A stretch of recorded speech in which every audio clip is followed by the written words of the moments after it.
실제로 제가 지금 운영하는 요양보호사 교육원에서 교육을 받으시고 자격증을 취득하신 분들이 많이 계신데, 그 중에 74세인 선생님은 지금 가족요양을 하시면서 매월 100만원 정도를 받고 계신다고 하고, 82세인 선생님도 계셨는데 그분도 가족요양을 하시면서 매월 84만원 정도를 받고 계신다고 합니다. 이렇게 지원 제도를 잘 알고 국가 지원 혜택을 받을 수 있도록 미리 준비를 하신 분들은 지금도 내 가족을 돌보면서 매월 일정 금액을 받고 있는데, 이러한 혜택을 몰라서 똑같이 내 가족을 돌보는데 아무런 지원 혜택도 받지 못하는 분들이 너무 많습니다. 그래서 이번 영상에서는 어떻게 하면 이 가족요양이라는 혜택을 받을 수 있는지 알려드리도록 하겠습니다. 영상을 다 보시고 나서 지금 바로 신청할 수 있는 것들부터 실행해 보세요.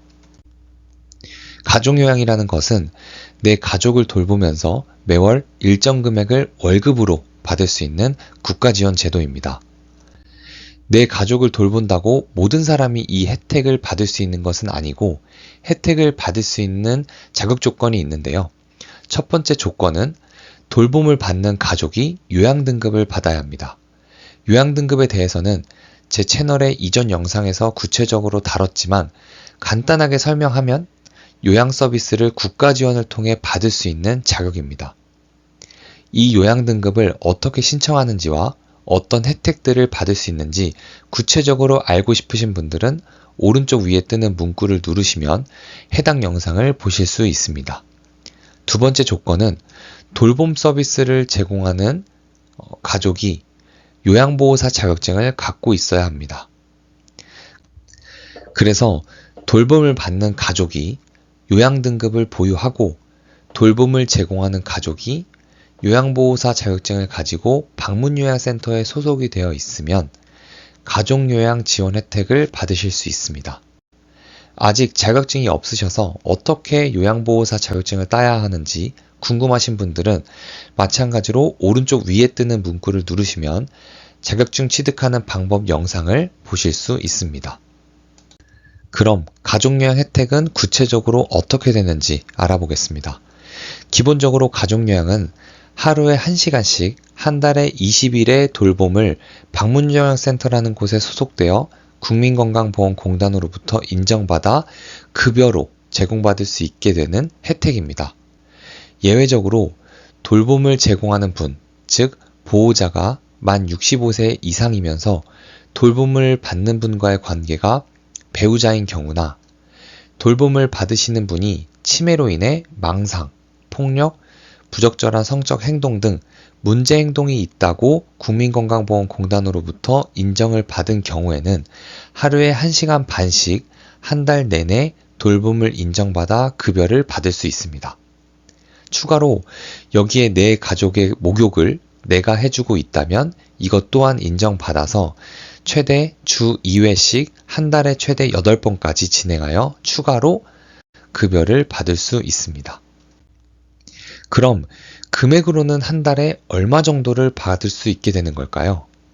가족요양은 시급으로 계산이 되는데요. 이 시급은 지역별로 위치한 방문요양센터라고 하는 기관마다 다르기 때문에 개별적으로 문의하여 알아보시는 것이 가장 좋습니다. 제가 모든 기관의 시급을 알고 있는 것은 아니라서 제 주변에 있는 기관의 시급을 기준으로 대략적인 급여를 안내드리자면, 하루에 1시간씩 진행하는 가족요양을 기준으로 15,000원에서 19,000원 사이로 형성이 되어 있고, 하루에 1시간 반씩 진행하는 가족요양을 기준으로 1급이 24,000원에서 27,000원 사이로 형성이 되어 있습니다. 이 시급을 기준으로 계산해보자면 하루에 1시간씩 한 달에 20일 동안 가족요양을 진행할 때 매월 30만원에서 38만원 정도의 급여를 받을 수 있고, 하루에 1시간 반씩 한 달에 31일 동안 가족요양을 진행하면 매월 약 74만원에서 84만원 정도의 급여를 받을 수 있습니다. 그렇다면 가족은 어디까지를 가족으로 보는지 궁금해 하시는 경우가 있는데요. 가족요양을 인정받을 수 있는 가족의 범위가 생각보다 넓어서 화면에 보여드리니 필요하시면 잠깐 영상을 멈추시고 보시면 됩니다. 다음으로는 가족요양을 할 때 유의해야 하는 사항은 무엇이 있는지 함께 살펴보도록 하겠습니다. 먼저 돌봄을 받으시는 분이나 돌봄을 제공하는 분이 병원에 입원하시거나 해외에 나가는 경우에는 그 기간 동안은 가족요양 혜택을 받을 수 없습니다. 두 번째로는 돌봄을 제공하는 가족이 가족요양 이외에 다른 곳에서 월 160시간 이상 근무를 하게 되면 해당 월에는 가족요양 혜택을 받을 수 없습니다. 마지막으로 요양등급의 한도액이라는 것을 함께 사용하기 때문에 돌봄을 받으시는 가족이 집으로 요양보호사 선생님이 오시는 방문요양 또는 어르신 유치원이라고 불리는 주야간보호센터, 데이케어 센터를 이용하신다면 한도액을 넘지 않는 선에서 가족요양을 병행하시도록 조절하는 것이 필요합니다.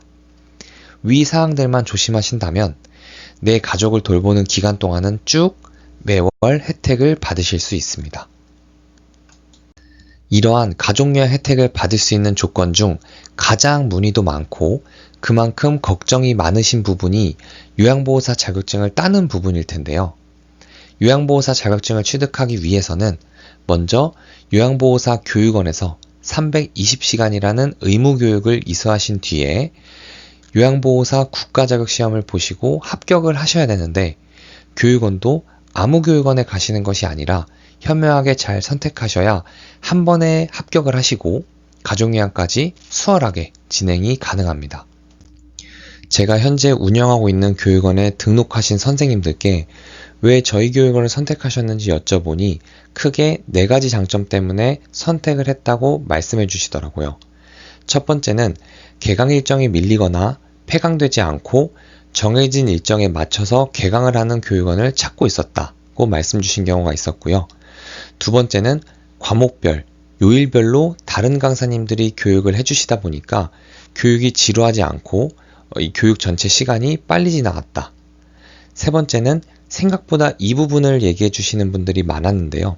수강생이 많다 보니 동기생분들하고 공부하면서 서로 힘들 때 의지하면서 친해질 수 있어서 교육이 지루하지 않았다.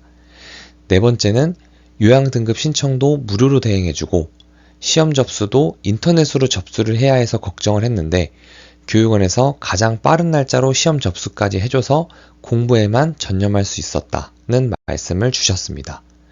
이 영상을 보시는 분들도 위에서 이야기한 요소들을 참고하셔서 교육원을 선택하시고 한 번에 자격증을 따신 뒤에 가족요양 혜택까지 바로 받으실 수 있었으면 좋겠습니다. 이렇게 오늘은 가족요양에 대해서 알아보았는데요. 요양보호사 교육원에서 상담을 하다 보면 가족분이 생각보다 나이가 많지 않으신데 갑자기 아프신 경우가 너무 많습니다. 그런데 더 안타까운 것은 이미 내 가족이 아프게 되신 경우에는 가족들이 옆에 붙어서 케어를 해야 되기 때문에 자격증을 따기 위해 교육원에 시간을 내서 공부하러 올 수가 없는 상황인 게 더 안타깝더라고요.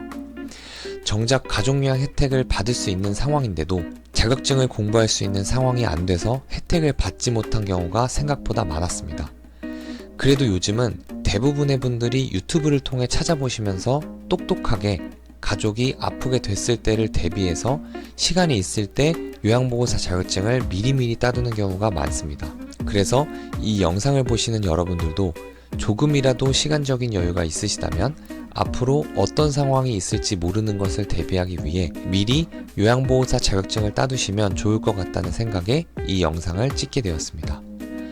이 영상을 다 보시고 난 뒤에 우리 부모님은 지금 편찮은 곳은 없으신지, 식사는 잘 하시면서 잘 지내고 계신지 전화 한 통 드려보시는 것은 어떨까요? 제가 서울 서대문구와 노원구에서 요양보호사 교육원을 운영하고 있기 때문에 인접한 지역에 거주하시는 분 중 요양보호사 자격증 취득이 필요하시다면 댓글에 상담을 요청할 수 있는 링크를 남겨둘 테니 편하게 문의를 주시면 되고요. 요양보호사 자격증 취득 방법에 대해 조금 더 구체적으로 알아보고 싶으신 분들을 위한 영상도 댓글에 함께 남겨두도록 할 테니 필요하신 분들은 참고해 보시면 좋을 것 같습니다. 다음 영상에서 뵙겠습니다. 감사합니다.